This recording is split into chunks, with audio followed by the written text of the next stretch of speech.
أعوذ بالله من الشيطان الرجيم.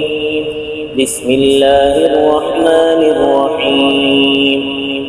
وإذا طلقتم النساء فبلغن أجلهن فلا تعضلوهن أن ينكحن أزواجهن إذا تراضوا بينهم بالمعروف ذلك يوعظ به من كان منكم يؤمن بالله واليوم الآخر ذلكم أزكى لكم وأطهر والله يعلم وأنتم لا تعلمون.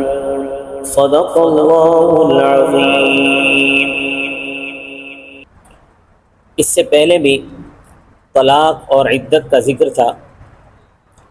دیکھیں، اسلام کی یہ خوبی ہے کہ انسانوں کو اپنی زندگی میں جو بھی ضرورتیں پیش آتی ہیں اسلام نے ان سب کو حل کیا ہے.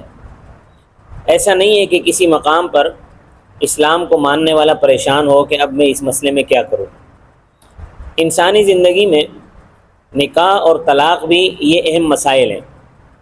چونکہ اللہ تعالیٰ نے نسل انسانی کو برقرار رکھنا ہے اس لیے مرد پیدا فرمائے اور عورتیں پیدا فرمائیں، پھر جائز طریقے سے خواہشات کی تکمیل کا ذریعہ بھی بتایا، اور پھر ان کو آپس میں حسن سلوک کا سبق دیا، گھر کے معاملات درست رکھنے کا حکم دیا.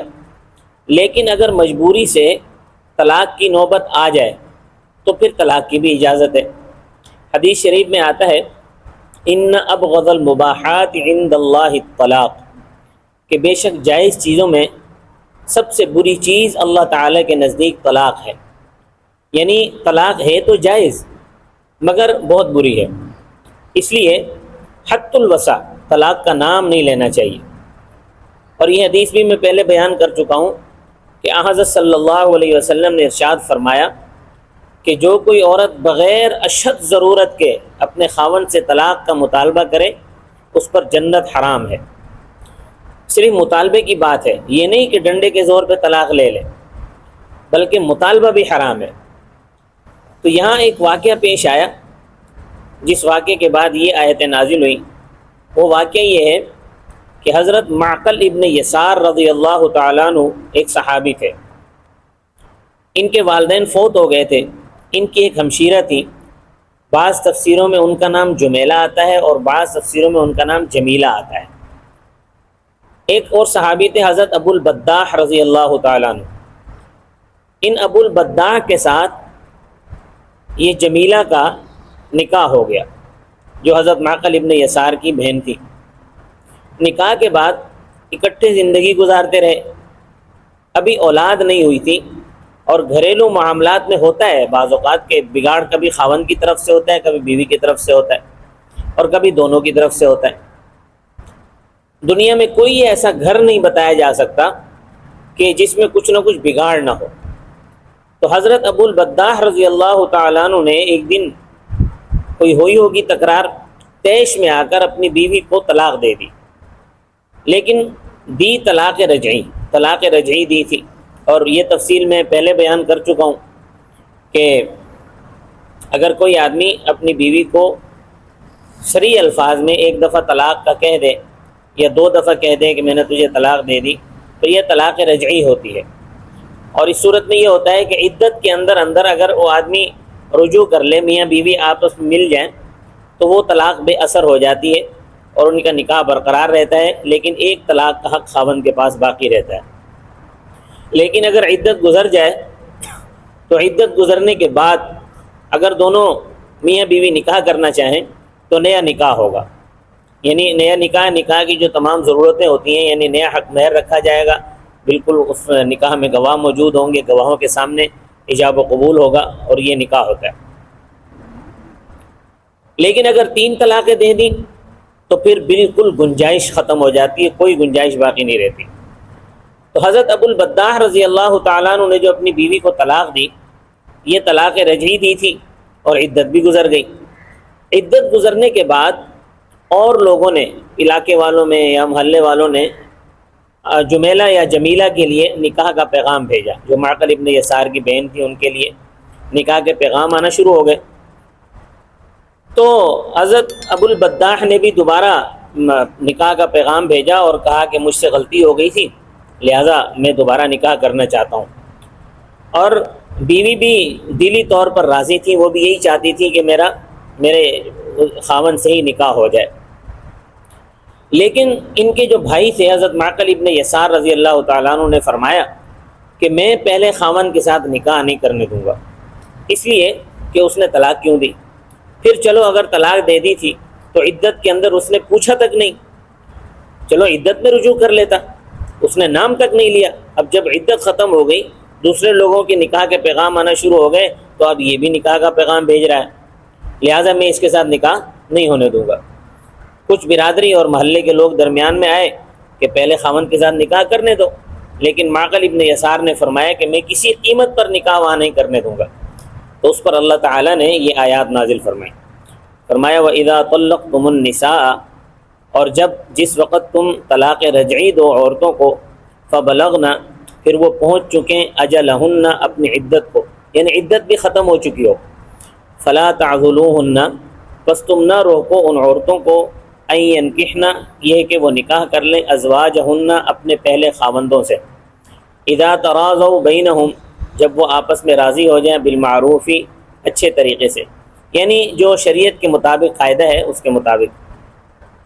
ذَلِكَ يُوعَظُ بِهِ، اس حکم کی نصیحت کی جاتی ہے، من، اس کو، کان منکم، جو ہے تم میں سے، یؤمن باللہ، ایمان رکھتا ہے اللہ تعالیٰ پر، والیوم الآخری، اور آخرت پر۔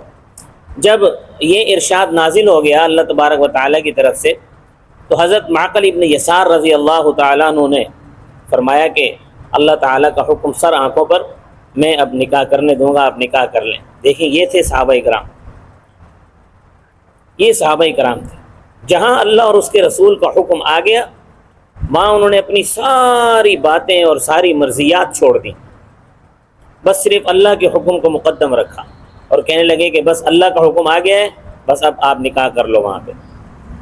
اس صحابہ کرام جیسا ایمان اگر ہمارا ہو جائے تو آپ یقین کریں کہ دنیا کے اندر مسلمان کامیاب ہو جائے گا۔ اللہ تبارک و تعالی دنیا کی کامیابیاں بھی اور آخرت کی کامیابیاں بھی عطا فرما دیں گے، لیکن ہمارا صحابہ کرام کی طرح ایمان ہی نہیں ہے۔ ہم جب اپنی مرضی کے خلاف دین کی کوئی بات دیکھتے ہیں تو ہم کوشش کرتے ہیں کہ اس کو توڑ مروڑ کر اپنے مطابق کر لیں، دین کی بات کو، یعنی دین کو اپنے مطابق کر لیں، ہم خود دین کے مطابق نہیں ہونا چاہتے۔ اور ایک یہ صحابہ کرام تھے جو بڑے سخت مزاج قسم کے لوگ تھے، لیکن جب اللہ تعالیٰ کا حکم آتا تھا تو فوراً سرنگوں ہو جاتے تھے، کوئی چونکے چنانچے نہیں کرتے تھے۔ حضرت معقل بن یسار رضی اللہ تعالیٰ عنہ نے بھی یہی کیا، انہوں نے فرمایا کہ بس اب جب اللہ کا حکم آ گیا ہے تو میں اب رکاوٹ نہیں بنوں گا، لہٰذا آپ نکاح کر سکتی ہیں۔ فوراً سے پہلے انہوں نے اپنی ہمشیرہ کا اس خاوند سے نکاح کر دیا۔ تجدید نکاح کا مطلب میں نے بتایا ہے کہ تجدید نکاح کا مطلب یہی ہے کہ نئے سرے سے نکاح ہوگا، مہر ہوگا، گواہ ہوں گے، اور وہ جو نکاح کی پوری شرائط ہیں وہ ساری ہوں گی۔ پھر وہ راضی خوشی حضرت جمیلہ اور حضرت ابو البداح راضی خوشی ساتھ بھی رہے، پھر اللہ تبارک و تعالیٰ نے ان کو اولاد بھی دی۔ فرمایا ذالکم ازکی لکم، یہ چیز قلبی لحاظ سے بھی تمہارے لیے بڑی پاکیزہ ہے، واطہر، اور بدنی لحاظ سے بھی بڑی پاکیزہ ہے۔ بدنی لحاظ سے بھی بڑی پاکیزہ ہے اور قلبی لحاظ سے بھی بڑی پاکیزہ ہے، کیونکہ عورت جو ہے یہ کوئی بکاؤ مال نہیں ہے کہ آج اس کی بیوی اور کل اس کی بیوی اور پرسوں اس کی بیوی، یہ کوئی اچھی بات نہیں ہے۔ عزت انسانی کا مسئلہ ہے، تو بدن بھی اس میں صاف رہے گا، یعنی اگر پچھلے خاوند سے نکاح کر لیا جائے اس میں بدن بھی صاف رہے گا اور دل بھی صاف رہے گا، کیونکہ اگر عورت کا دل پہلے خاوند کی طرف مائل تھا اور رشتہ داروں نے نکاح نہیں کرنے دیا تو ہو سکتا ہے کہ کسی وقت اس سابقہ تعارف کی وجہ سے کوئی خرابی پیدا ہو جائے، لہٰذا اس خرابی کو دور کرنے کے لیے اللہ تبارک و تعالیٰ نے یہ حکم نازل فرمایا کہ خرابی پیدا ہونے کا کوئی امکان ہی نہ رہے، تو اس سے دل بھی پاک ہو جائے گا۔ اسی صورت میں واللہ یعلم، اللہ تعالیٰ جانتا ہے، وانتم لا تعلمون، اور تم نہیں جانتے، لہٰذا اس کے احکام صحیح ہیں۔ ہم اس کے احکام کی حکمت کو نہیں سمجھ سکتے، لیکن اللہ تبارک و تعالیٰ ہمارے بارے میں خوب جانتا ہے، کہ ان کے لیے کیا صحیح ہے. تو اس لیے ہمیں چاہیے کہ اگر اللہ کا کوئی حکم ہماری سمجھ میں آتا ہے یا نہیں آتا ہے، ہمیں اللہ کے حکم کو بجا لینا چاہیے. وما علینا الا البلاغ المبین.